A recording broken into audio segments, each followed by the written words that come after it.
silence your phones.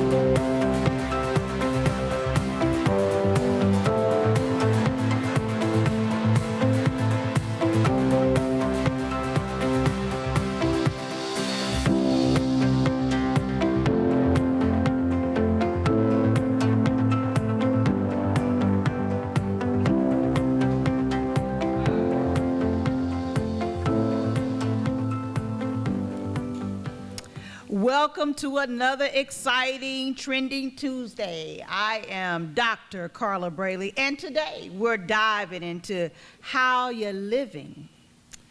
But before we do that, I'm gonna need you to do something. I'm not gonna ask you to do a lot today, but I'm gonna need you to do this. I need you to subscribe. I need you to like and follow. And as you do that, I am going to just introduce our wonderful guest today. I'm just so excited because one of them happens to be my sorority sister. Mm-hmm. She's more than that to our community. Mm-hmm. She is a woman of, I don't know, you just have done a lot of things, but I think that just as you probably started doing your community service in this area, right, in for the most part. Mm-hmm. So you've come to us today with over 25 years of experience. I oftentimes just wonder how people get to where they are, and you are not new to our community. You played basketball at Texas Southern, I should say the Texas Southern University. I need to get that right. Am I getting it right? Cashmere High School. You're getting it right. I may miss some, just, keep checking off. I know you served with former Ada Edwards too, right? Mm-hmm. And then you decided to go into community service or public servant in a different way, where you got elected, right? And so after city council, correct me, HISD Board of Trustees, right?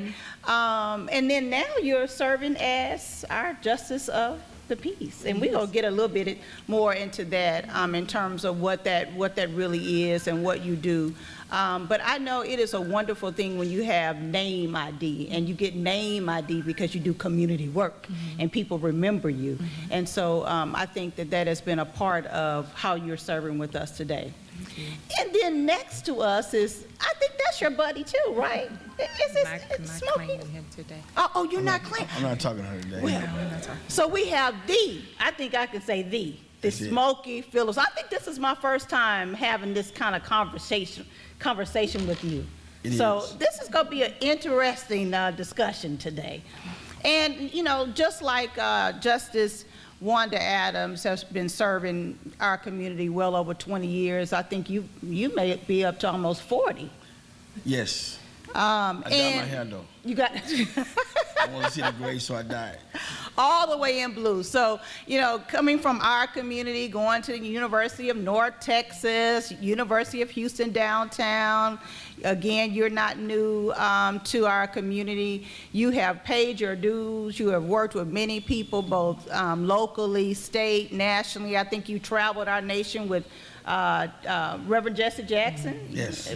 Correct me if I get any of these things not correct on your bio. Right. And I know just being on the trail, oftentimes you serve with several of our elected officials that are coming in from out of state, nationally. I will see you and you will be holding it down. And now you are serving as our Constable, Precinct 7. And that wasn't new. I mean, it was just, I want to say almost like a landslide. And because you are the Smokey Phillips. Because I'm the Smokey Phillips. Right? So, and shortly, Representative Ron Reynolds will join us. We know that he is one of our advocates around the state, around the nation, just really pushing us forward. to make sure that we are connecting with our people, particularly in the Missouri City area. And so he's going to come, and he's been serving in various capacities, even before serving as a representative, president of National NAACP. He's been the former chair of the Texas Black Caucus. So he's not he's not new around this town for us, and been mentored by several people that that really cares a lot about us and our community. So we're going to just jump right in. I'm going to say Justice Adams. You know, many of us, I'm going to start it off by saying, you know, I didn't introduce myself. Oh my goodness. Oh my goodness. But guests are always first. So I am a professor of Texas Southern University, where I serve as a professor of sociology, also a senior fellow at the Barbara Jordan Institute of Policy. I have been the former vice chair of the Texas Democratic Party, co-chair of the Interfaith Council, the Democratic National Committee, and just have run for a couple offices, and just excited to be here as your special host today. And I have also been on the show many times. So we're going to jump in. You know, tell us a little bit about what your position is. So often when I'm talking to students and I ask them about voting, they'll say, well, Dr. Rayleigh, we don't know all the candidates and we don't know all the positions. So if you could just tell us about what is, I know you keeping peace, but how are you keeping peace? Justice. That's a good question. First of all, I'm so happy to be here at K. Davis Studios, and to thank you, Dr. Brady, of course, with my good friend and partner, Constable Smokey Phillips, of course, my friend who will be here in a little break, who has been a wonderful friend of mine, Representative Ron Winnows. So when people always ask, like, what is a justice of the peace? Like, what do you do? Well, we're judges just like anyone else. We have to follow our canons. We have to follow our judicial laws that is governed by the state of Texas. But there's a little bit difference about our regular judges in Harris County, where it be our state judges, our county judges, and our district judges. And then you have the justice of the peace. Well, the justice of the peace was created around about 1835, many years ago, and it was created because there would be citizens that would have like quarrels amongst themselves, and so they needed someone to be able to help solve their issues. So in solving their issues in the community, they wanted just a regular community person, and they called that person a magistrate. So they didn't want anyone with a law degree. They didn't want anyone to have like a certain status. They wanted someone just like their neighbor. So that's how the magistration of justice of the peace came about over many years ago, and we serve. Thank you. And we serve in that capacity right now. With this particular role, you do not have to be an attorney for this role, but we do still have to go to school and get our legal studies. And I have 5 years now through Texas State University having legal studies to be able to provide this role and know the laws of our state. And so 5 years is a long time to get legal studies at Texas State. So, and being able to dive right in, and it is mandatory by the state. So right here in our court, we're right here in the community, right in the Third Ward community that I'm really excited about, and we just serve the people. And we have a judiciary, a jurisdictional limit within our court that is only up to $20,000. So anything you sue from small claims, any debt claim cases, any eviction cases, any bad check cases, anything on that matter cannot exceed over $20,000. So we're considered, many of you all would know, like the Judge Judys of the world, and you would know like the People's Court, but we're similar like the People's Court in the community, where people can feel comfortable coming to us to let their issues be heard. And unfortunately, it boils down to lawsuits. And so yes, I do hear lawsuits every day. My biggest docket that I have every week is called our eviction docket, which is it's not one of those things that I can say hooray about or really be happy about. And this is where Constable Smokey and I, we have to partner with our offices, because they serve the notices, serve the dates, serve the writs, and then I'm the one have to deliver the justice, whether or not of their guilt or innocence in our court. So we are real judges. People are like, oh, you know, they're not. I say, no, we are real judges. We are elected by the people, and we do have to follow the laws of this state. You know, that brings me to another, I would say, difficult question for someone who is really connected to the community. How do you balance the law with fairness and and compassion. You talked about eviction. I know that ought to be very difficult, particularly in this type of economy in which we're living in under the administration and what people are going through today. Well, I've been balancing between constituency and doing the right thing for the last 25 years. So this particular position just put me in a position to show more compassion to those individuals who we have to make decisions on every day. And so from being on Houston City Council, HISD, until now, we still have to have that balance between church, family, constituency, and learning this word, Dr. Braley, that is so hard for people, and it's saying no. So if you can't do something, to get rest, to know I cannot be the person for everyone, because they want to pull you left and right, but we want to be available for everyone. So juggling it, to be honest, is that, I have a strong faith in God. I'm a strong believer, and to whereas I have to take time to make sure that anything I do, I put myself, like, if the person that's on the other side of that bench is the judge and I am the tenant, or I am the defendant, I want someone to treat me with just as much integrity. And when they walk through those doors, and every time they walk through those doors, I'm always smiling. I'm always greeting them with a smile. And I joke quite a bit to calm down the tenseness of the courtroom, because their lives are about to change within the next 20, 25 minutes, from either staying in their homes or being evicted and don't have anywhere to go. If you can, tell us a story that, just, sticks with you, that you've had to, define almost you being this justice of the peace. Without sharing names, of course, where we may have the biggest one, Dr. Braley, if I can just be honest, are my seniors. My seniors are the ones that are getting evicted more and more every day. And you want to do something, but of course, if the rent is not paid, or if they owe a debt that has lingered on for so long, the law, majority of the time, is not on their side. And so what we have to do, again, is to have resources that are available to them, because what we do in our court, we have like initiatives that's called Beyond the Bench, to where we take our resources beyond the bench. But when I'm there in the courtroom, I say, hey, there's hope after evictions, but you have to believe in yourself when you walk through those doors, to know that you have all types of resources that are right there in that community to be able to help you. But then on reality and real talk, when I ask the question, and I allow all of my tenants to talk, because it can be something that they may say that can change the outcome of the decision that may be made today. The landlord probably did something wrong, right? The landlord is not always right. But what gets me the most, when I ask them what happened, and they'll just look at me and they'll say, Your Honor, they say, I'm just going to be honest with you. I had to choose between getting my medicine, being able to go to the doctor, to buy food, and it just wasn't enough. So I wasn't able to pay my rent, because I have to be the best person I can be to make sure I get my medicines, to make sure I eat. And then don't be the grandmother of the senior that has the grandchildren. Then that's a whole nother story. And then they bring the grandchildren with them. And then I'm looking at the kids, and then the grandmother in front of me crying, and like, I'm gonna be homeless. And then there's nothing. You talking about that compassion and how to balance it. That's when it gets tough, when the seniors sit and look at you and say, I'm sick, I'm about to be homeless, I have nowhere to go, and you are evicting me. So thank you for sharing that. I think many of us can feel that story.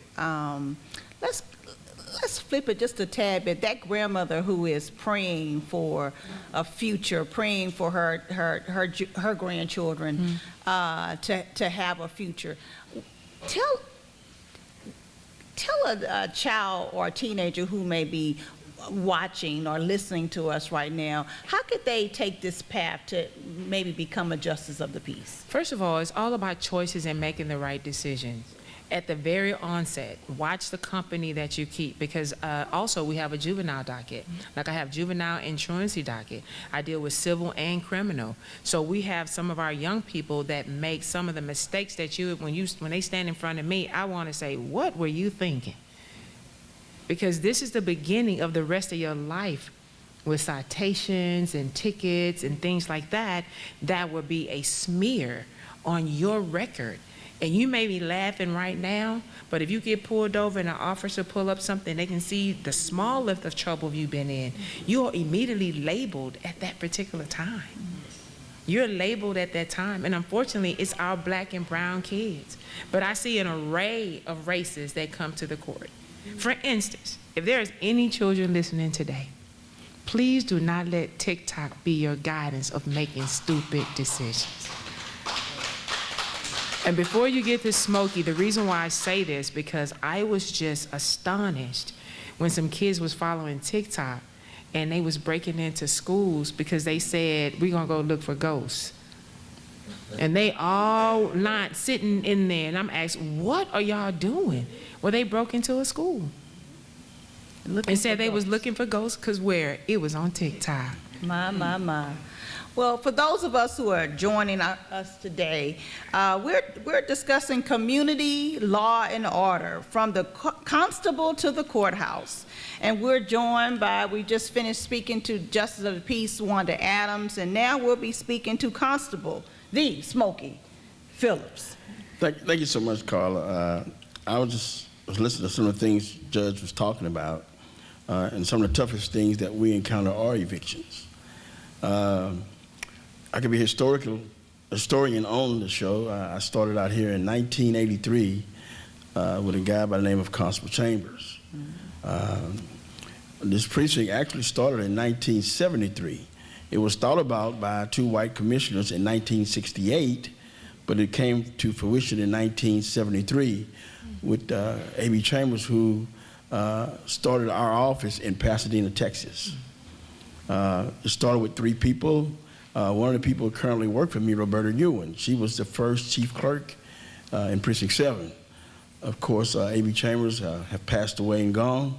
And plus, the first guy was Bobby Davidson, I'm thinking. So we started here in Precinct 7. It was a community that was senior-driven. When I say senior-driven, we had a lot of seniors here. Through Sunnyside, through 3rd Ward, there was a lot of seniors out here. And when Judge Adams talked about evictions, we find that a lot of seniors have gotten into that reverse mortgage stuff. And I tell you, that reverse mortgage, I don't know if they didn't read the paperwork properly, but we have had a lot of evictions that dealt with reverse mortgages.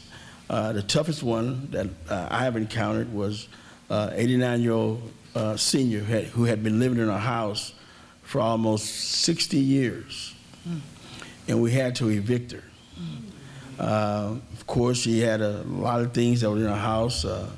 I'm not saying hoarder, because my grandmother kept a lot of things everywhere. So, but she had a lot of things that was tough to put out. When I got there, I said, we're gonna figure out a way to find her, either stop this eviction and get her back in her home, or find her somewhere to go. Because during that time, we had trucks that would ride around with us. In the early 70s, they had trucks. Then on through around 86, they had trucks that we would put stuff, their property on trucks, and they would take it to the auction and sell it. Unfortunately now, when we do evictions, we set stuff on the curb. And it looks bad, because when you go down Bell Darts, Bell Needs, some of these streets, you see all this people's property on the curb, and then after that, it becomes a flea market. Because people will come in the community and start just taking your things. So evictions are challenging for us, especially where we have a growing neighborhood of seniors in Sunnyside, South Park. Because when I came here, this precinct was 73.4 square miles. We had approximately 200 and maybe 82,000 people here. Now we're at 94.7 square miles with 590,000 people that live actually in Precinct 7. So it's growing. We're the fastest precinct when it comes to commercial properties. If you travel down 288, you find that you see a lot of commercial buildings. When I got out here, that was all prairie land. They had rabbits and coyotes and everything out here. All that along 288 was prairie. We have one of the fastest areas when it comes to affordable housing. So we're getting more people, I was told, when the commissioners, we get about 1,000 to 1,500 people a month that's moving to Houston. We have so many neighborhoods out here. I was going down Macawa one day, and I found that they had a neighborhood that was nothing but Hispanics. I think it was Fellows Road, a neighborhood that was built for our Hispanic brothers and sisters. Every street in the neighborhood was named after a Hispanic leader. And it was amazing because I was like out of sight. You don't see it unless you're traveling down that way and you make a right on Fellows, and there it is right there, a nice subdivision. So we're growing fast. Historical side, I was here. And then if you could give me just, you did an overview somewhat, but tell us exactly, what does a constable office do? So people who may not know, they know how and why to contact your office. Well, the constable really started off doing civil work, civil process, and being bailiffs for the JP courts and serving what they call civil process, executions, sequestrations, and all those type of court documents. It started to evolve when it came to patrol. It started to evolve around the mid-80s, 1985, when they started getting what they call patrol added to the constable's office. So they started off as civil. We started off in patrol by patrolling contracts because one of the constables thought of the idea to say, hey, let's do some neighborhood contracts, which is a big, big topic in Harris County because some of the affluent neighborhoods pay for their own officers to be in that neighborhood, which is good because that's some burden the county don't have to take on. So we went from that patrol aspect to what we call traffic safety aspect, which was a big part of Precinct 7 because everybody complained, hey, all Precinct 7 do is write tickets on 288 and 610. That was good for the judges because they made money off the tickets, right? Not me personally, but So that was good. That was great when that started. So now the constable's office the evolution is great. We not only do patrol, we do criminal cases, we do background investigations, we do criminal investigations, we do a whole lot of stuff. And we expand to 8 constables. Like I said, in the 70s, there were 4 constables, and now we're up to 8 constables and 16 justices of the peace courts. 16 of us. Mm-hmm. So each constable has 2 JP courts assigned to that precinct. I'm going to connect your office really to you and ask you, why is it important for someone like you to lead to lead in this position, particularly Precinct 7? Like, why you and why now? Why is that important where we are today? Well, I've been out here working I started in 1983. I came back. I worked for Mayor Walker for 20 years as administrative captain. 20 years is a long time. So you get a chance to meet the people and know the people. And if you realize that the constable's office is the closest thing to a police chief. Mm-hmm. We know the people, all 8 constables, they know the people, they know they know the communities, they know the churches, they know everybody. You can't go downtown and say, I want to see the police chief.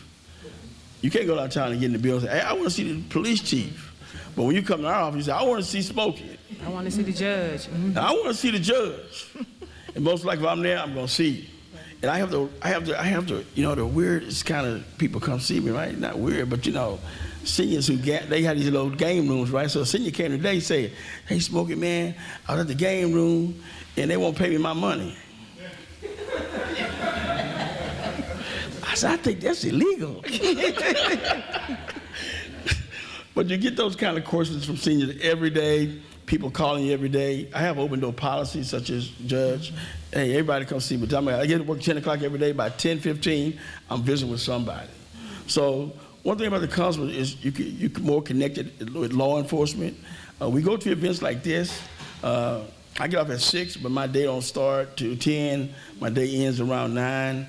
I work 7 days a week almost, going to events, churches, funerals, school drives, you name it. If you say, come to my house and talk to me, hey, I'll come to your house and talk to you. Mm-hmm. So it's about serving your community.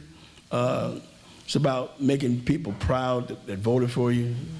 People who love you, whether it's the good, the bad, or the ugly, still love you. Mm-hmm. And I just want to be that person to someone call to help everywhere I can. Mm-hmm. Yeah. What's the biggest misperception about your office, of what you do? When I came in, unfortunately, we we deal with budgets. One of the toughest things we face, that I face and my team face every day, is budget crisis sometimes. Getting enough men to work the streets, getting enough people on the streets for we can provide services. People call and they want, say, on a church bazaar, hey, I need 10 deputies for a church bazaar. I said, well, let me see how much it's going to cost. Oh, we don't have the money. So you have to balance all that stuff to make sure you have someone present to talk. I try to hire people and create a family-like atmosphere in my precinct. We celebrate birthdays every month. Everybody's, every month we have a birthday party for one of our deputies that may be celebrating that month. This month is my birthday. I told her, hey, y'all better have a whole lot of stuff for my birthday. So one thing I try to do is give that family, if a deputy is good, if a deputy is happy at work, a deputy is happy to serve the community. Yeah. And that's the way I look at it. Yeah. Yeah, I can see it in your eyes and your smile. Yours too. We enjoy it too, and we enjoy you all too. We like you. We like you. You know, Mr. CB called me. Ah! But Dr. Brady, one of the things that I want Smokey to hit on when we talk about seniors is that we're not only serving in these capacities as a judge or as a constable, we have to make sure that we're providing a service to those for safety. And so talk about a little bit about Are You Okay? I started the Are You Okay program. It's a program that I have seniors sign up that's 65 and up. They sign up for the program where we call them bi-weekly to see how they're doing. They sign application, they can go online and do it. We have a web page now that's fantastic. My team, Shawnee, she's working on it hard every day and make sure I say the right things. Sometimes I say the wrong things, right? So we have a program called Are You Okay? Where we encourage seniors to sign up. We call them every other week to check on their welfare and provide resources for them. And we tell them, hey, if you need help, call us. There's a lot of senior scams going on out here. And I tell them, if you ain't bought nothing from the store, nobody ain't calling you telling you want $100,000. Okay, just recently we had a guy who was working at one of the multi-purpose centers who was able to convince the seniors to go on a trip during Black History Month to Tennessee and I think Atlanta. 32 seniors signed up paying $127 each. So he convinced, you know how it goes, you tell one senior, hey, it's a good idea, then that senior tell the other senior, and one senior may be the lead senior, tell the other seniors, and it travels all through the seniorship. And he never did the trip. He pocketed the money. And left. He pocketed the money. And he was going through churches. We were able to get 32 victims. It could be more. We went on television to talk about, if you've been a victim of this scheme, let us know. Because seniors are very vulnerable out here. What may look good ain't good sometimes. And I tell them to call us. If they worried about something, to call our office, we'll come out and talk to them. They're on the Are You Okay program. Let the deputies know, or some people who's calling know, hey, I think someone has swindled me, and we'll come out and investigate it. Yeah. And Dr. Brady, one of the things that we want everyone to know, we work really hand in hand, the constable and the judge's office, because they go out and get it, they have to enforce it. We're the one that, determine guilt or innocence of that individual. But a lot of things we really go out there and we talk serious talks, because there have been an increase in deed fraud among our senior citizens lately. Meaning that if someone passed away in your family, it's like you have deed watchers or something out there. We don't know how they finding these houses. So they'll find someone's house, and what they would do is, if it's been vacant for so long, they would create fake deeds on these houses, and then they would come and foreclose the person or evict the person that's in it. But the person that's in it could be the children of the person who passed away. It's just that then the information was never probated. So now they're saying that they own it, and then we come to find that the deeds are fake. So we're telling our seniors, just don't sign everything that somebody may knock on your door and say, can you sign this piece of paper? Because we don't know what this piece of paper is trying to do. So normally when I get them, I send them up to the higher court if it's questionable. And I know we're going to hear from State Representative Ron Reynolds in a little while, but he has been an advocate for those who are being evicted, because many of you may not know, with that eviction on your record, regardless, because eviction don't have a race or a name on it. I had people who was making almost $200,000 and $300,000, and they lost their job, and their rent was $5,000, and unfortunately they can no longer pay. You think, well, why would somebody have that kind of rent? These are usually your young adults who don't want to be tied to a house, but they can afford to pay the $5,000 in a luxury high-rise. But they don't know that once that eviction get on your record, Dr. Braley, it never goes away. It never goes away. So we can't create policy, but State Rep.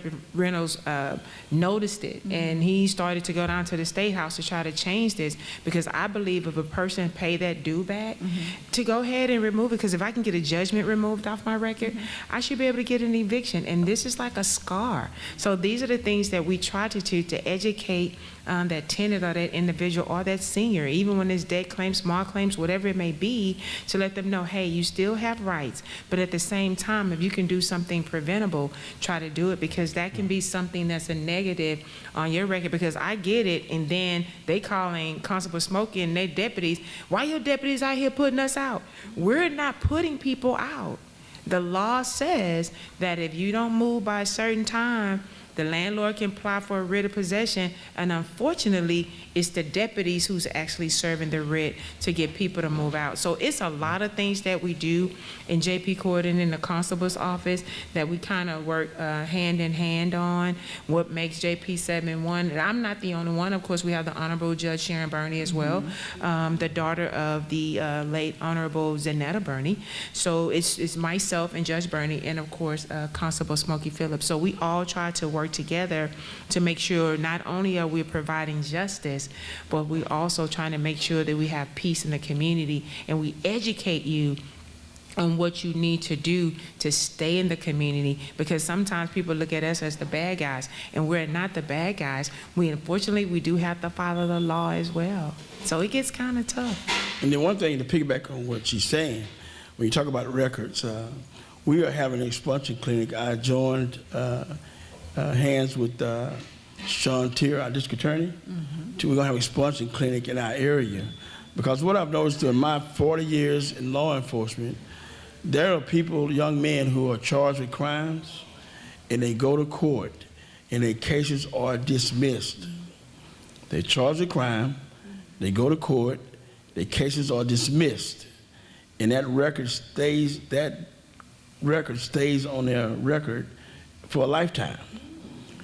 But the hope is this, that we have an expulsion clinic, they are eligible for expulsion, and the expulsion, it clears it off their record. A lot of kids don't know that. A lot of parents don't know that. If your kid gets charged, case dismissed, ask for an expulsion to clear it off your record, goes away permanently. And they usually don't find this out until later in life when they try to go get a job or something, and then it pulls up on their record. And so at that particular time, they're like, I didn't know that was there. So that's why this clinic is so important for our young people. Right. Yeah, thank you all for sharing. All of this is good information, and for those who are still watching, still listening, make sure that you are subscribing, you are liking, you are following. We're going to take a break, and our great Miss Danette Davis is going to share a few words with us this evening, and we'll be back shortly. Hello. Okay. I didn't need to do a mic check. Wow. For a wonderful first half of our Trending Tuesdays. We thank you. Carla, you doing all right over there? You good? You know, Carla's our guest host, and so she's been on Trending Tuesdays. You didn't tell them you'd been on Trending Tuesdays like 3-4 times. Yeah, I talk a little bit. Talking all that noise and stuff. You over there acting all quiet and stuff. Carla's a mess, y'all. She's on it. Good mess, good trouble, Right? good You are trouble, no, good mess, excellent good trouble, mess. right? Okay, and thank you so much. I wanted to do two things. You know we got Ron coming, sitting over there in the wings, and we're about to bring him down. But before we do, we want to make sure you know we're K Davis in the community. And one of the things that we really, really care about is our mentees. We're arts, we're culture, we're community, all things that are you. That's what we're here for. We're to be the reflection of you. And so I would be remiss for those people that are sitting in this room, to not mention to you the artists that have done the beautiful paintings that you see around the room. We want to just tell you real quickly, guys, if you could just introduce yourself real quick. Now this is interesting because this young lady, and we're gonna be brief because Ron's gotta come. You know, Ron's a little long-winded, so we have to be brief. He's on the phone. Okay, share with him who you are. My name is Telly. I started painting around COVID because, you know, we were in the house and everything, and I found a talent that I never thought I'd have. So, yeah, I've been painting ever since. All right. The thing I want to say about her is so interesting. You see that there's a painting here with the flowers. She did one. And Orange, who's her mentor, she's a mentee. If you know Orange, he's the one that paints upside down and then flip it over, and there it is, it's you, and you didn't even recognize it. But we suggested to her that she could do a 3, and she was so excited tonight. She did her 3 pieces and made them connect, you know, so it's a growth thing for her, so we want to say we're proud. And this other young lady, we were introduced through the Artist Collective. You guys know Michelle Burns. This is one of her talents. I'm Nakua, and I've been around a long time. And I really started painting because I had something to say, but people weren't really listening, so I thought if I could put it into a picture, if a picture can say 1,000 words and you've got 1,000 words and paint, so my work is symbolic and it all tells a story. And I'm in the 4th quarter getting ready to do something about houselessness and unsheltered. Nobody is homeless. Home is where the heart is. Okay, so after we're done, you guys, when you're moving around, make sure you look at the art. And I'm sure it's for sale if anybody wants to take one home. So with no further, Ron Reynolds, he's on his phone. We want to bring Ron Reynolds up. You guys know our hero, been around the country, but because Ron is who he is, he came right on around the country back to Sunnyside. So he can, no, you can be here. This is is it hot? Can you check your mic? Testing. All right, there he is. Trending Tuesday. Yes. We're going to have Carla. She's going to come over and they're going to have a little fireside chat and let Ron just do his thing. He'll give us the report. Thank you, Ron. Take it away. No, let's give it up for Danette, y'all. Give it up for the lady who makes all of this happen on her own dime. You are our shero, and we really appreciate you so much for paying it forward, really. You are an amazing community businesswoman that really digs into her pocket to benefit all of us. So we have to give credit where credit's due, so. Thank you.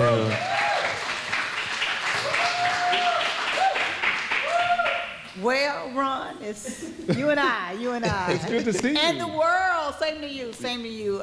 Let me just, first, I can't even go straight into question without just saying thank you. I have to start off by just saying thank you. Thank you. Thank you for believing. Thank you for doing. Thank you for being. Thank you for being intelligent, too. You can't do this work if you don't know how to do it, but if you don't understand it, if you don't have that deep analysis that I say that connect to, you know, the people. This is people's work. And if you don't do it, you know, who will, And so I just really, want for you to give us an update. What's happening? What's the news on redistricting? Tell us What can we need to do? know. Woo! Wow. All right, I'm gonna give y'all the update, but I gotta do this real quick. Y'all, I gotta give it up for my man, Smokey Phillips, y'all. The baddest constable around. He got the memo that we gotta wear blue today with Judge Adams. Y'all give it up for Judge Adams, Judge Wanda Adams. I knew her before she was a judge, when she was a city councilwoman, when she was on the school board. She has been an amazing leader in our city, in our state, in our country, y'all. And then Dr. Carla Braley, who is an amazing professor. This woman has taught at Texas Southern University, taught students to prepare them for life. And then I got to get up for Councilwoman Arnetta Murray, Yes. all the people in the audience here, my frat brother Quentin, my frat brother who should have been the mayor of Pearland, but that's a whole nother story. So y'all, it's good to be here. Y'all, I've been traveling the country, and there's no place like Texas. But let me tell y'all, we are in a crisis moment, y'all. So, Dr. Braley, to answer your question, I'm gonna be succinct, but y'all know just a week or so ago, we celebrated the 60th anniversary of the Voting Rights Act of 1965. And if it wasn't for the Voting Rights Act of 1965, I wouldn't be here today. Because before that, people who looked like us really didn't hold public office because of Jim Crow, because of poll taxes and literacy tests, and literally, not figuratively, but literally guessing how many bubbles in a bar are sold, right? Reciting the Constitution by memory. I mean, all kind of buffoonery to keep people who look like us from voting. So it was because of our ancestors making good trouble, as you said earlier, risking their lives on freedom rides, sitting at lunch counters, knowing that they could be beaten at any moment, knowing that they had constables and law enforcement, unlike Smokey Phillips, that used their billy clubs to afflict pain on the community, killing, lynching. That was real life, y'all. And before that, you didn't have people of color holding public office, not since Reconstruction. So thank God we have that, right? Because of their sacrifice. We stand on their shoulders. So they passed the Voting Rights Act, and then we had the first African-American congresswoman in the country since Reconstruction, in Barbara Jordan in the South, in the 18th Congressional District. Fast forward to while we're here, you have a president that wants to roll back the clock. They want to literally take us back to pre-Jim Crow days, right? When we've made so much progress, and we supposedly live in this post-racial America that we don't live in. We have this president saying, hey, I want 5 seats to Governor Abbott. Now, for real quick civic lessons, we normally do redistricting every 10 years after the census, every 10 years. So President Trump said, no, we ain't waiting to 2030. I need to keep in power. We had a slim majority in the House. My policies are unpopular. I probably will get defeated. They'll have subpoena power. I won't be able to control the agenda, so I need to hold on to power. Governor Abbott, I need 5 seats. 5 Republican seats, that is.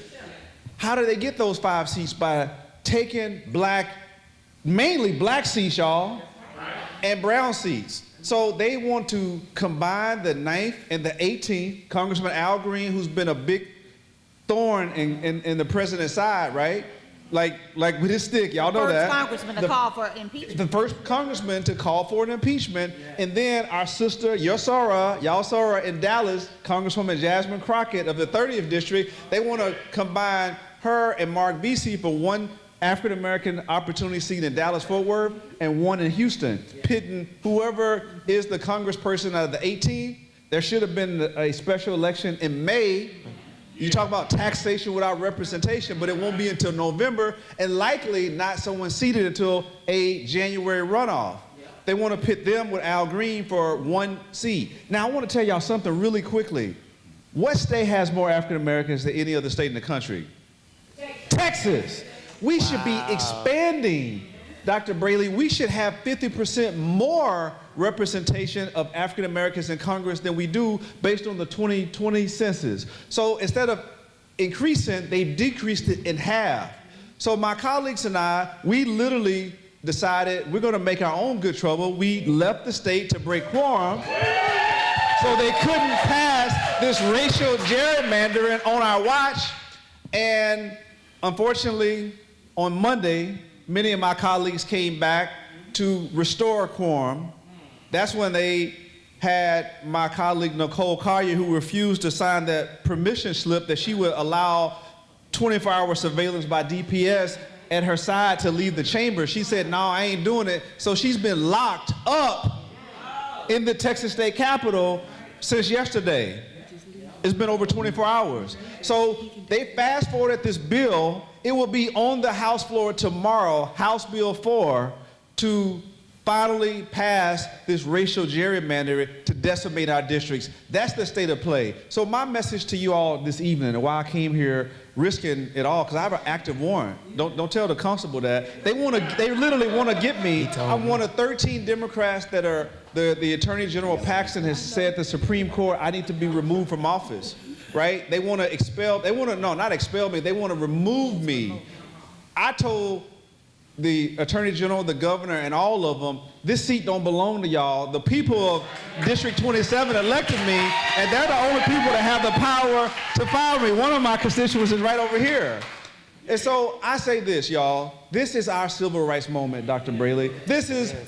We wasn't there for the Edmund Pettus Bridge. I wasn't. Some of y'all could have been there. I ain't checking no IDs in here. Don't nobody look like they could. But literally, that's in our lifetime. 60 years ago was Bloody Sunday. I was there at the 60th anniversary in Montgomery to Selma just this year. That was this year, y'all. This is not like ancient history. So in our lifetime, these things happen.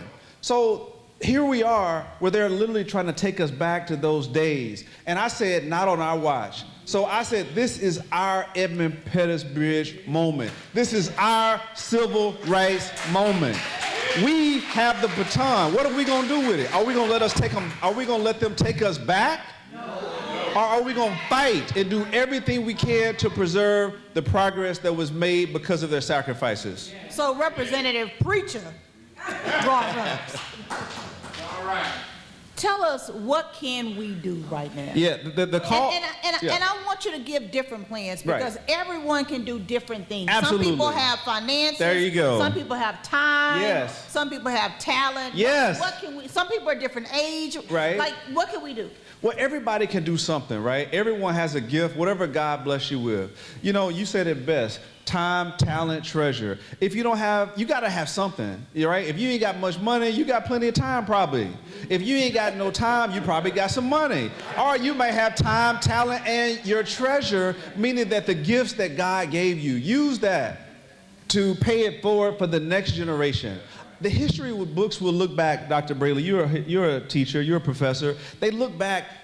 I want it to be said, when they look back and they say, well, what were you doing when this dictator, authoritarian president was taking our country and taking us back? Where were you at? I want it to be said that I fought, that I did everything that I could to vote, to register voters, so what can people do? They can donate. They can use their time to make phone calls. They can volunteer as a voter registrar to get people registered. And more importantly, they can get people out to vote. There's so much voter apathy right now. Our people are not voted. Black women excluded. Black women, y'all show up and show out. Let's give it up for black women.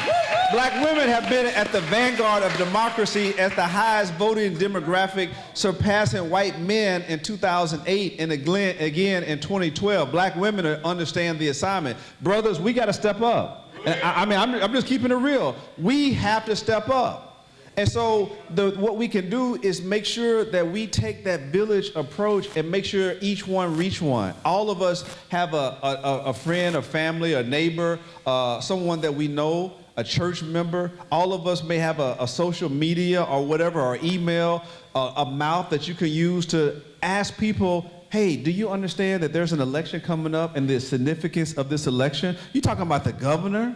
You talking about the lieutenant governor, the attorney general, every state representative, many state senators, United States senator is on the ballot. So there's so much that will determine, in addition to constables, justices of the peace, those are all on the ballot. Judges who you would go to, civil district, criminal district judges, all of that is on the ballot in 2026. This is a pivotal midterm, y'all, that could decide the fate for the next generation.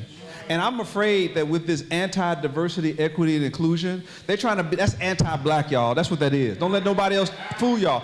Anti-black. Every time you hear anti-DEI, just hear black, anti-black. All this nonsense of critical race theory where we can't teach about the history of racism and slavery in our schools. These kids, they're not getting civics lessons.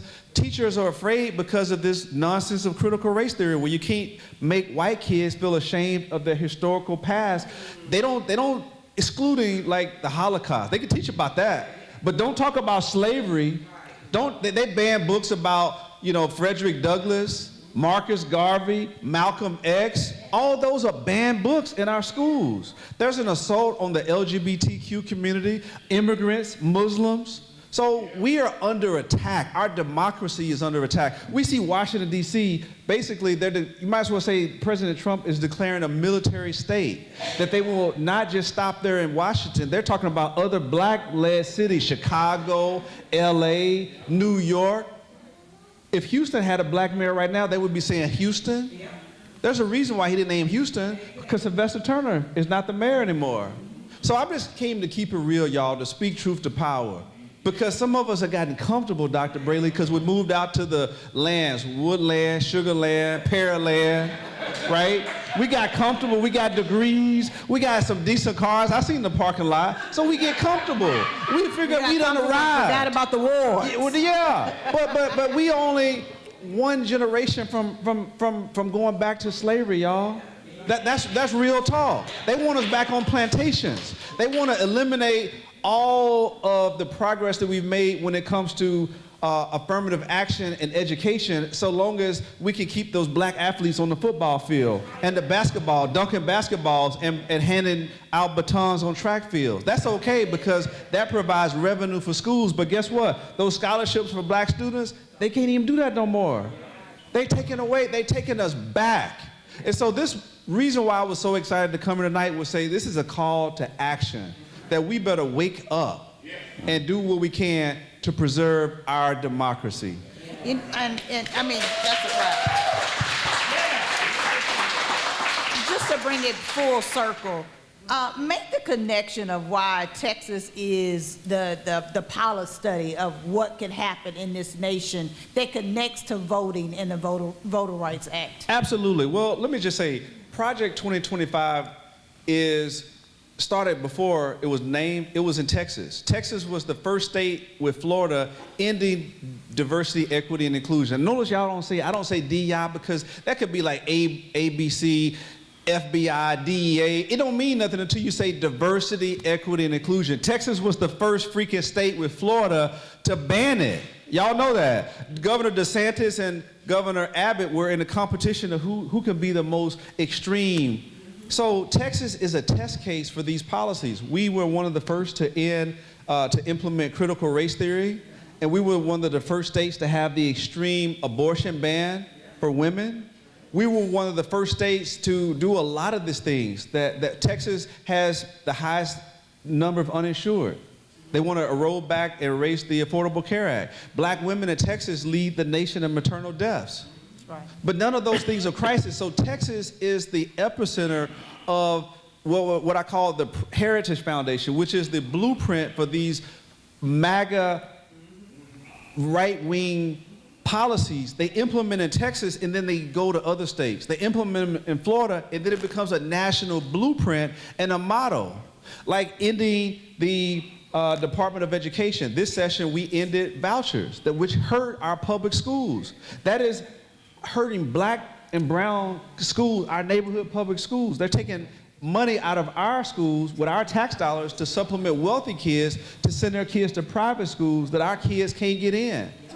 Okay? That's real talk. So the reason why Texas is so important is because we are a blueprint for the right-wing policies. And so we're the experiment in the test case. So they do it in Texas, and then they do it for the nation. That is why Texas is ground zero for many of these things. And so goes Texas, so goes the nation. We have the ability to turn that all around, y'all. Because if blacks, African Americans, however you want to be referred to, our people, right, with some melanin, if our people vote, then we can we can change the trajectory. That's why they made Texas one of the hardest states to vote in. We have the highest, one of the lowest voter participation, one of the strictest voter ID laws. I gotta tell you this, Dr. Braley, for those who don't know, we passed the strictest voter ID law after Obama was elected in 2008. What happened in 2010? We implemented the strict voter ID, where you couldn't use a college ID. You couldn't use an expired driver's license because too many students were voting, so they ended that. But guess what you could use? A passport. A lot of black folks don't have passports. Guess what else you can use? A concealed handgun license. They made it easier to purchase guns and harder to vote. That should offend you all. You all went several places outside of Yes. Texas. Thank you again. Yes. And many governors opened their states up to you all.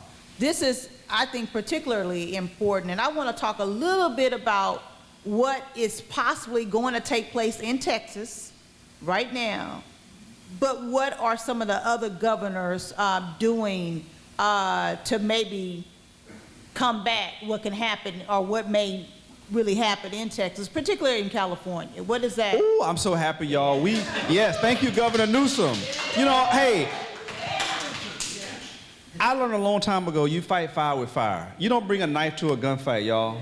And Democrats, we've been weak, y'all.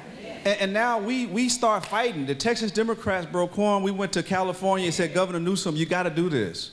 Governor Newsom said, we're gonna respond. So they responded with 5 Democrat seats to basically nullify the 5 Republican seats. We flew to New York and met with the governor of New York.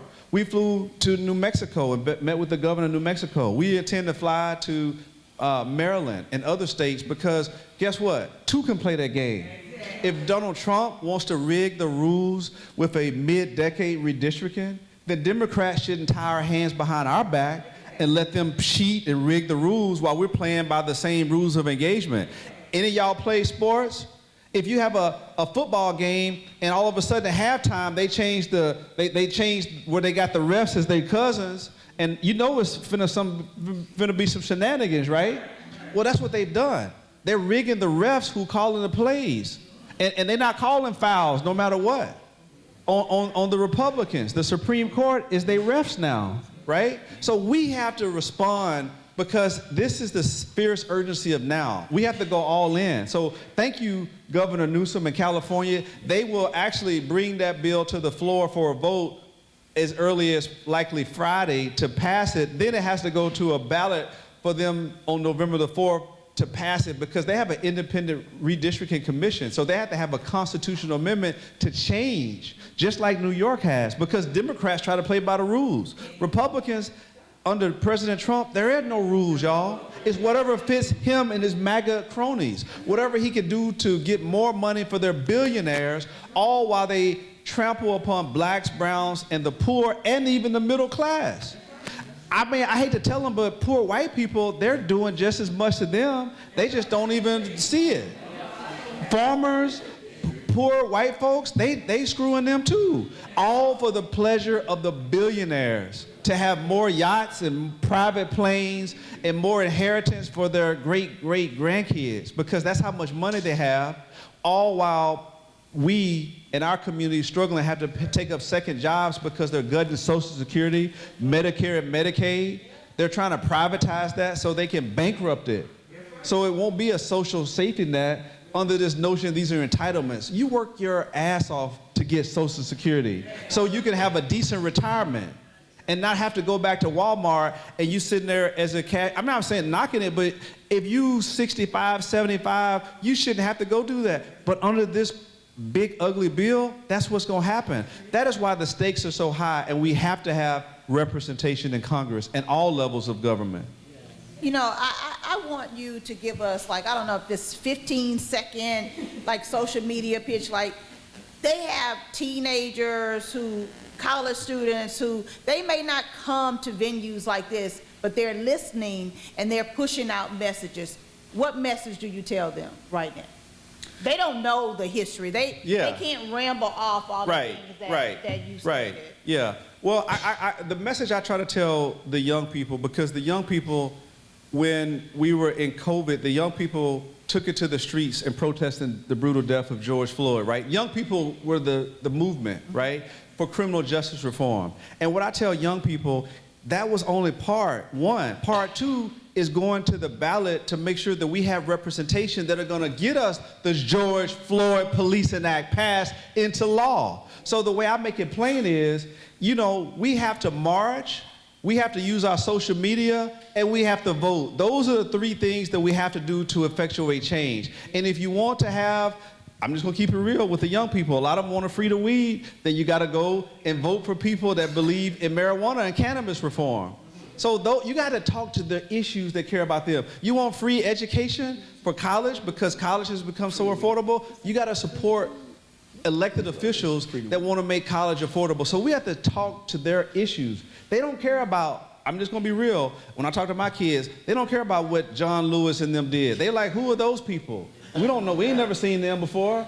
But if you want to talk about how to keep it relevant, make it real and plain so that they can see why it matters in their day-to-day lives. That's good, that's good. What's the last word, any last words connecting? You know, we've been talking about the courts, we've been talking about justice of the peace and the wonderful work that our constable is doing. How does your work connect to their work? How does your position connect with what they're doing? The great thing about it is that we all represent the 3 levels of government. I represent the legislative branch that makes the laws. Then you have the constable's office, the law enforcement, which is the executive branch that enforces the laws. Then you have the judicial branch that interprets the law. So those are 3 co-equal branches of government. Everyone is independent and everyone has a role to play in order to keep our democracy functioning properly. So Judge Adams was talking about eviction laws. Well, guess what? We make those laws. She doesn't have discretion of whether or not she follows it or not, right? Because if she doesn't, she can be discharged from her duties as a judge. Then when there's an order for eviction that has to be executed, the constable can't say, well, I don't want to do this, because if there's a writ of execution, the constable has to execute it. So everyone has a role to play. But that is our role. Your role is to hold us accountable. Everyone here has the power to hire and fire. None of us have term limits, but every election is a term limit. So if you don't like what we're doing, you all have the ability to fire us from office. And I want to commend these 2 because they're always in the community, not just when it's time for elections. It's time out for elected officials that we only see when they're on the ballot. We have to have people that they can touch, and all politics is local. So these local people are really boots on the ground, as well as Councilwoman Murray. She's everywhere, because it takes city council, city, county, state, and then federal, which is Congressman Al Green or Sheila Jackson Lee or Sylvester Turner at the federal, as well as our U.S. Senator. Those are the 3 branches of government and the levels of government, and all of us have a role to play. Thank you for bringing those great sheroes and heroes back into the conversation. We're going to open up for Q&A shortly, but I do want, there are some races that are out there, and many people are still baffled about, what they're going to do and really what their metrics are in terms of deciding who they're going to vote for. And I know you're definitely not here to endorse in any way, but what I would like for you to do is just give people who don't necessarily understand politics. They're working 3-4 jobs and they don't have time to go and research about who's the best candidate. Can you talk a little bit about what they should consider when they're deciding of who they're voting for? I think that's a great question, and certainly I'm not here to endorse any particular candidate unless it's these 2, the incumbents, these 3, right? Those are the exceptions for tonight. But what I would say is that you should use the League of Women Voters. There's always guides. You should do your research. Any simple Google search. Don't just go based on someone else's opinion, because their opinion may be wrong, right? Go based on person that has put skin in the game in the community. Like, I think you shouldn't have a person running for office that they've never did anything in the community before, right? Because you're probably gonna be the kind of person that, like, before these 2 ever ran for office, these 3, they were engaged. We saw them. We knew them. You didn't have to guess as to what kind of constable he would be, because you knew he would, what kind of judge he would be. We saw it. What kind of councilwoman. So we should vet our candidates and not make it a popularity contest or a beauty contest based on someone's looks. Look at their resume. Look at what they've done, what they've contributed before they ever ran for office. That's the kind of vetting we should do, because we need more public servants and less politicians. Thank you for that. Yeah.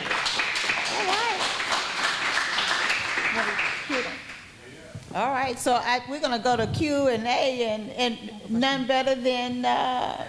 Right, right. Yeah. I shared, because, the format is a little different usually, but in these times, and with the three of you, just like you just did that, I don't know if that was on purpose but that was so perfect. We're saying now, when you do your Q&A, you can ask all three a question. We're not going to go back and have them. I think they've done an excellent job of telling you who they are, and one that I will never forget. You at every level, you've been that person.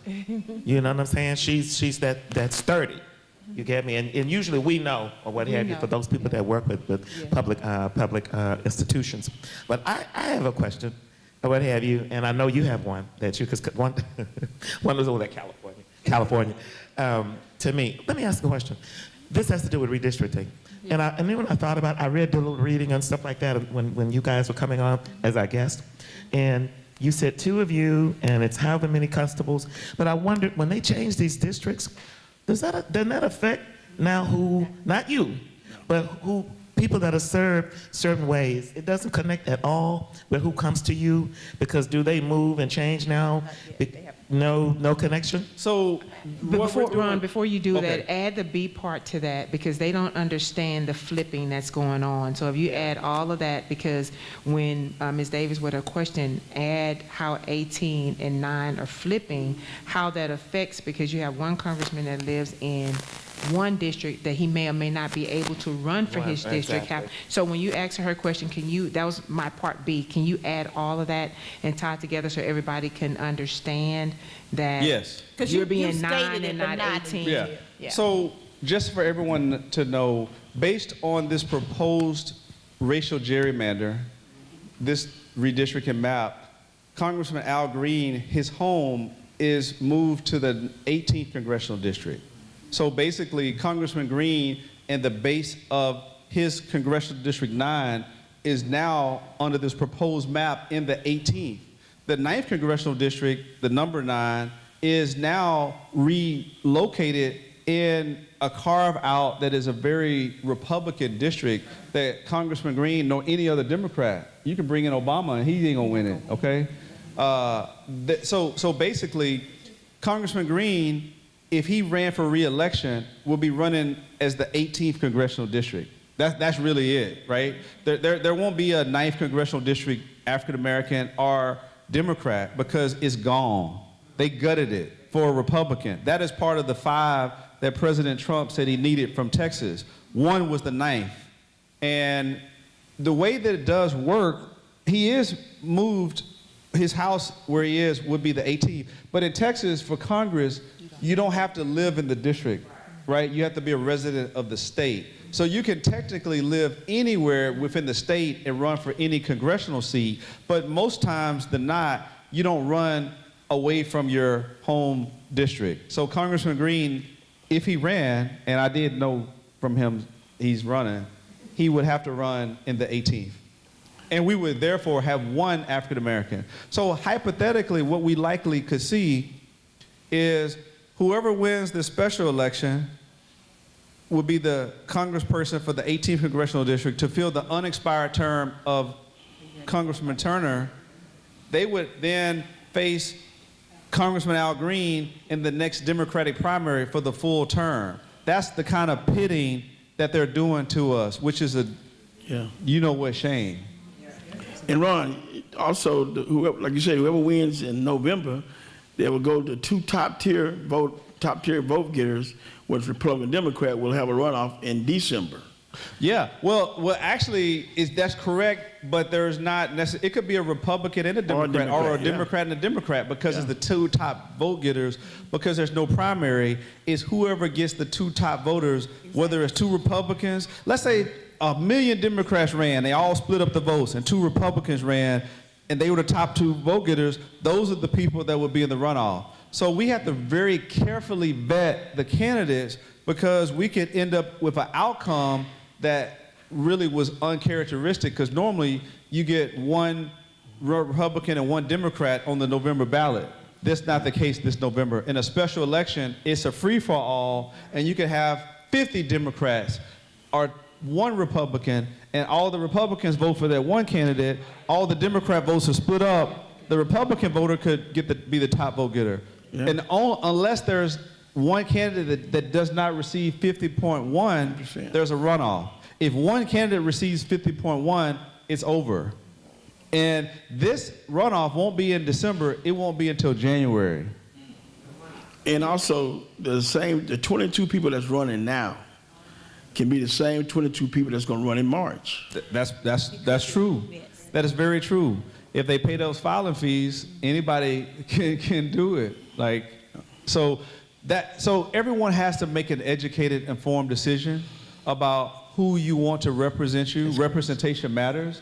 And I think we've had a long list of amazing people. When you talk about Barbara Jordan, Craig Washington, Mickey Leland, Craig Washington, Sheila Jackson Lee, Sylvester Turner, question mark, who's going to fill those big shoes for the next seat? All right, we have a question coming from the floor. Just the camera. Yeah, come on. I want to get y'all. Just. She wanted on the mic. Oh, I don't want to get on. Come into the mic. Yeah. Right here? Yeah. Just long as Don't see why you scared. You can sit. I'm getting followed. This one's working.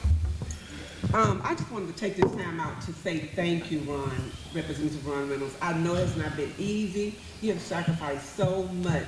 I want to say thank you. I have the most of respect. What can we do right now to alleviate and to help Representative Collier and any others that's out there that's trying to preserve democracy? Well, first thing I want to say is there's power in prayer, y'all.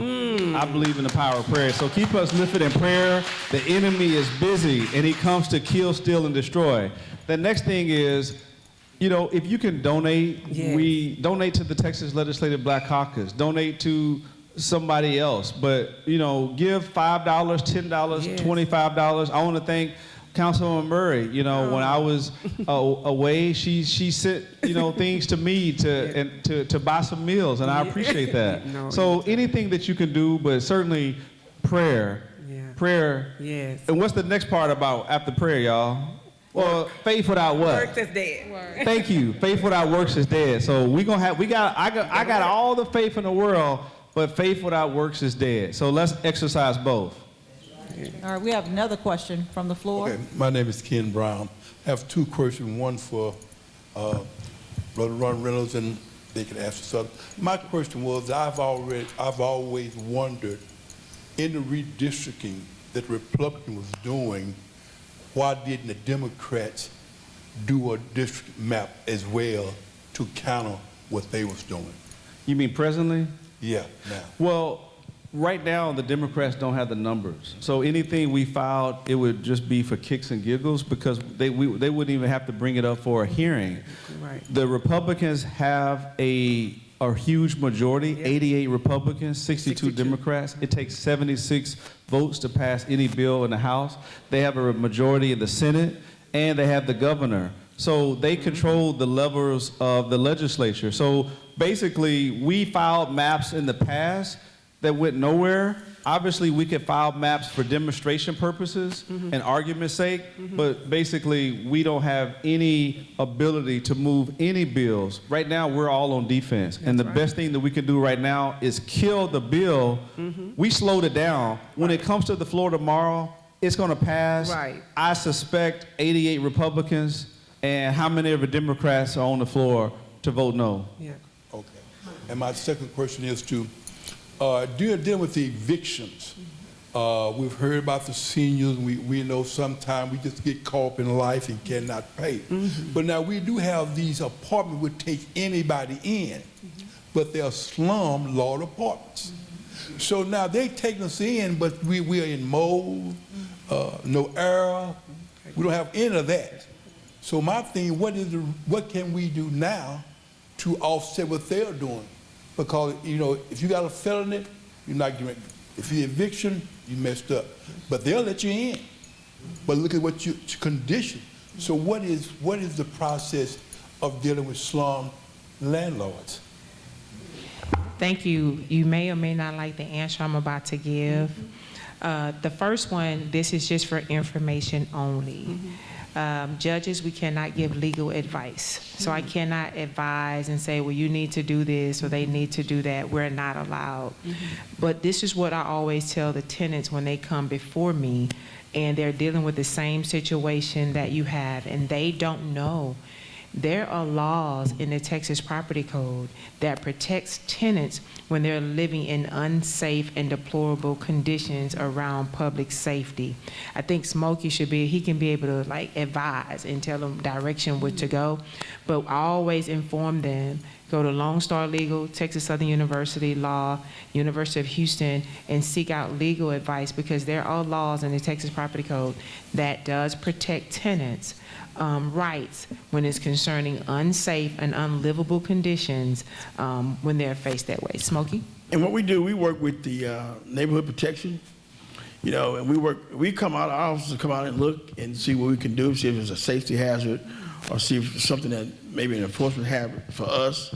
You know, just like 2 weeks ago, a week ago, we saw Winder Street, 47th block of Winder, the colored apartments, thousands of rats. I mean, it was thousands, like a rat infestation. And years ago, when I went out there to tell them to dump that trash out in front, because the trash dumpster was in front of by the front entrance, the trash was overflowing, and they had a slumlord. I think he's a slumlord. I can see it. Ronnie can see it. I can see it. Okay, he's a slumlord, and he needs to get out of our neighborhood, to be honest. But now they cleaned it up. I work with a guy named Neighborhood Protection, Eldridge Pugh. I talk to him all the time, and we get out there and we work at those issues. And we get the health department involved, we get a lot of people involved. Because you're a felon or whatever may happen to you, whatever issue happen to you in your life, you don't deserve to stay in a slum. Absolutely. And we cannot tell that landlord, because remember, it's all about money and what they will do. And what I do see happen, if you're not paying your rent and you do have a criminal background, that landlord going to carry you to eviction court like he would any, or she or he, anyone else, and that's unfortunate. But I do believe that everyone, no matter if it's a job, living somewhere affordable, everyone should have opportunity and chances to live in comfortable environment and do not have to deal with what just happened the other day right here on Wenda, and making sure that everyone, because that's one of the things that, you know, I share with my tenants when they're in front of me, and I be wanting to tell them so bad, but I can't. But I do encourage them to seek legal advice because there are some legal ways out that you can take if they do find themselves in that situation. And there are some remedies that you can take as a tenant against the landlord as well. You can call me, call our office. After that, I give you my card, you call me and let us know where it's at. So it would be legal to make sure, because how would they say, when you don't have the knowledge, you don't know how to proceed. So, but there are, and I'll tell them, and I looked that tenant dead in their face and I said, there are legal remedies that you can take, but they looking at me like, you know, and I can't tell them because once they're in front of me, it's already too late. But as an advocate, find out who the Lone Star legal representative is for free legal. Texas Southern University Earl Carr Institute, University of Houston Legal Clinic. They're there for the tenants. And then also, I would encourage you as an advocate, go to Chapter 92 of the Texas Property Code. Go read it, because in there it's clear. Because when they come before us, you don't have to be an attorney to represent anyone that's before my bench. You can represent pro se. You do not have to be an attorney. And you'll be amazed. Them tenants that read, they come and they'll say, judge, no, this is what it says in my lease. This is what says the rights that I have, and I want to enforce my rights. And I just look at them and say, go ahead, tell me what you got. Good. We have one more, one additional question for the evening. Yes, my name is Willie Alston with the Positive Project Players. You guys? Anyway, I wanted to let you know that a while back in my history, I was evicted. And I wasn't evicted, I went to eviction court. And because the place where I was staying was charging so many, the late fees were just exorbitant. I couldn't afford that. I kept paying on the rent. I kept trying to pay on the rent and pay on the rent and pay on the rent, and I did the best I can. And when the judge added up everything that I had paid, they said, well, he done paid all the rent. So she dismissed the case. I won. So the place where I was staying, what they just decided to do, they just wasn't gonna take my rent anymore. And they stopped, they wouldn't take my rent. because they didn't get their late fees. And so I called the court again, and I said, and I talked to someone in that office, and I said, well, can they do that? And they said, yeah, they can refuse your rent. You know, there's nothing we can do about that. So we ended up moving anyway, but we moved when we got ready. My question to you is, you mentioned that stays on your record. Even though I won the eviction case, is that staying on my record? Yes, sir. So once it's when that eviction has been filed, and this is so important to everyone, not just probably for you, but someone you may know that have come across this situation, a son, a daughter, somebody at your church, or whomever. When that landlord places that eviction notice, that 3-day, and that's why Representative Randall, I hope that he will get an opportunity, hopefully, to pass this bill. So once that eviction is placed on that, legally placed on the door the way the state law says it needs to be placed, at that point you have 3 days to make a decision. Do I move, right, or do I just sit here and I don't have nowhere to go? We try to encourage them, if you can, move within those 3 days. Because once, after that 3rd day, that 4th day, they file that eviction, they have out here, I don't know why all these people get these headhunters. They will headhunt eviction court to find out who filed for an eviction, and immediately they place that eviction on your record that next day. And that eviction will never leave unless the Texas legislature, unless they create policies to be able to remove it. Because just like I said, you can have a judgment on your record for $10,000. And if you decide to pay that $10,000, you submit a letter to the court and says, all paid in full, landlords say paid in full, and they'll submit a letter to me and say, please remove this judgment off that person's record. We remove the judgment, but we cannot remove the eviction. All right, thank you. Thank you, sir. All right. So as we come to a close, give me one word that connects to what you're doing and what we need now the most. One word. Get involved, stay involved, and get involved, stay involved, and be involved. I like that. In our court, we have hope beyond your circumstance. Because if you be able to trust in yourself and believe that there's hope for a better tomorrow, there's something for you. And Dr. Braley, one of the things that we do in Precinct 7-1 is that in our courtroom every Wednesday for the last 3.5 years, almost 4, we have Houston Community College, which you can get your free GEDs, you can go to school, get your CNAs, get your one-day truck drive, and this is real-time help, not a piece of paper. We have WorkSource Solutions that interviewing you on the spot that will help you, second chance jobs as well because they are abundant, so if you have a felony offense, they do that. We have Longshoremen, the apprenticeship program that is in our courtroom. We have Case Trio, which help with training, CNA training, nursing training, for phlebotomy training. So any type of training and resources that you need, that's why we call it hope. Because you have to have hope within yourself for the opportunity for people to excel. Hope for opportunity for people to excel. And that is what we have in our court every Wednesday. So even though the situation did not end up in their favor, that they still got evicted, soon as they leave those doors, that they'll be able to find hope in those doors with all those resources. They just have to step up and get them, but they are available for them. Thank you for sharing it, because so often our community doesn't look at the courts in that way, but it appears that you all are changing lives. And we call it beyond the bench because it's beyond the bench. You know, once I'm sitting behind the bench, there's nothing that I can do. But once I come beyond the bench, that's where the city council and all my other come in that I was able to utilize my past experience from Mayor Brown all the way here and give what's needed most. Because I believe if you give them real-time hope right there, even though their situation didn't turn out the way it was supposed to, but at least they can go out there and find opportunities of jobs and training so they don't have to be in front of me again. Thank you. Preacher. I would say to answer Dr. King's challenge where he said life's most urgent and persistent question is, what are you doing for others? I think each and every one of us has to answer that question. What are you doing for others? Wow. You all, thank you. On behalf of our community, Danette Davis, Just thank you for providing this space.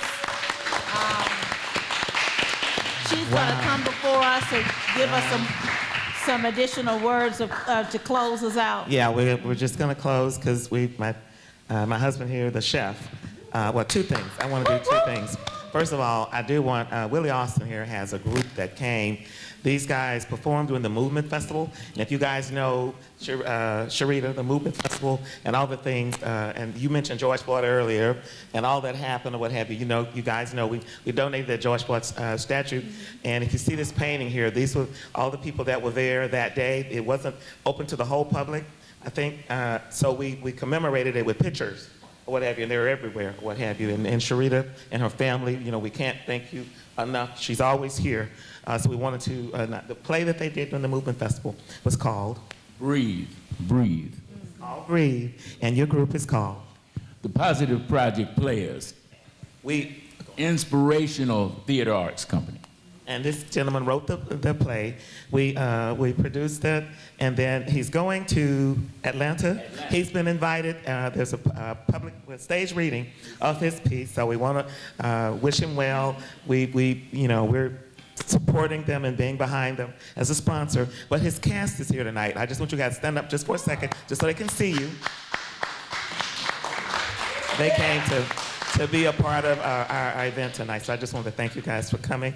And then last and finally not least is my husband, or what have you, the chef, and he's got food prepared. We just put out some snacks for you guys here, or what have you. There's a little wine and things like that. But he's an organic chef, and always got the delectables for you to enjoy when we're done, and we can do a little networking. I think what I like about this event is that up close and personal, you got Ron, you've got Ornetta, and you've got the judge, and you got the constable. And how often does that happen where you can actually talk to these people? But we think if we break bread together, then we've accomplished a lot as a community. So if you will, Chef. Whew. That was a lot. Thanks, you guys, for coming one more time. This is an opportunity for me to perfect the recipes that's nearest and dearest to my heart. And I will start with today's menu. It is roasted baby organic bok choy with some herbs and ginger on them as well. We have organic black-eyed peas loaded with lots of okra that I grew from a garden right next door here. Got about 5 different species of okra in there. We have organic jasmine rice. We've got ground lamb, herb crusted. We've got roasted Vidalia onions with a little bit of butter and sheep feta cheese, blue feta. And then we've got, what else we got? Roasted mushrooms. They're sauteed with lemon and butter and lots of herbs to keep you guys healthy. And I'm working on some salads. If I can get them out and last a little bit, that'd be awesome.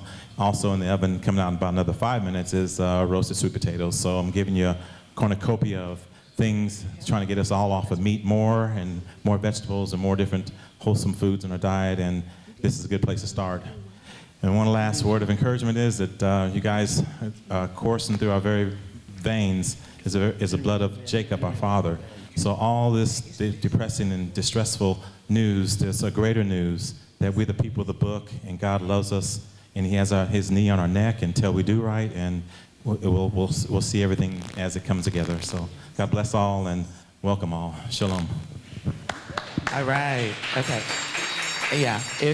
And there's a tip jar, because we don't have a feel that, they know this is worth a whole lot, guys, but it's more important that we share in the way that we're doing it, along with the information. But if you enjoy what you like, my brother told me to remind you, there's a tip jar or whatever if you like what you eat. So I just want to thank you, Danette, and your husband for helping sponsor our trip to Atlanta.